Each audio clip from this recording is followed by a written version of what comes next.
देतात. पण ह्या कुठली हे पैसे देत असताना बाबाजी कुणाकडे मागून घेत नाहीत किंवा कुठल्या राजकारणाकडून मागून घेत नाहीत. माणसासाठी काहीतरी केलं पाहिजे यासाठी आपले बाबाजी करतात. बाबाजी आमचं तिप्पेरी गाव या पुढेही आणि याच्या अगोदरही तुमच्या पाठीशी कायम होतं आणि या पुढेही कायम राहील. त्याचबरोबर बाबाजींनी मानव मित्र संघटनेच्या मार्फत एक गाव एक गणपती ही संकल्पना अंमलात आणली. कारण एका गावात कमीत कमी 10-20 गणपती बसतात आणि त्या 10-20 जण खर्च करतात. तो गणपती एकच बसला पाहिजे. त्यासाठी बाबाजींनी अख्खा मंगळवेढा तालुका व अख्खा जत तालुक्यामध्ये एक गाव एक गणपती ही संकल्पना अंमलात आणली.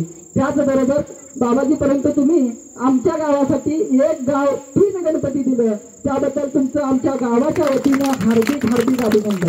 आपल्याला गेल्या वर्षी बाबाजींनी शब्द दिला होता की तुम्ही जी दाखवाल ती मूर्ती मी तुम्हाला देतो.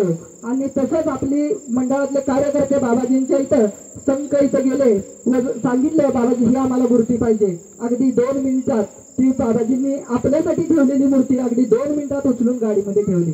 अजून अशी बरीच कामं आहेत जी बाबाजींनी तालुक्यासाठी केलेले आहेत. त्याचबरोबर जे मानव मित्र संघटना आहे हे कुणालाही कशाची अडचण होती अगदी 2 मिनिटात तिथे पोहोचलेली असत्या. जर मानव मित्र संघटनेच्या ग्रुपवर कोण असेल तर त्यांना रोज व्हिडिओ दिसत असतील की बाबाजींनी कोणाकोणाला कशा कशा पद्धतीची मदत केली.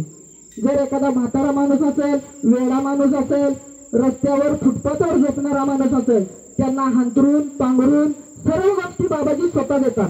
त्याचबरोबर बाबाजींनी तालुक्यात संघ येथे एक आश्रम बांधलेला आहे.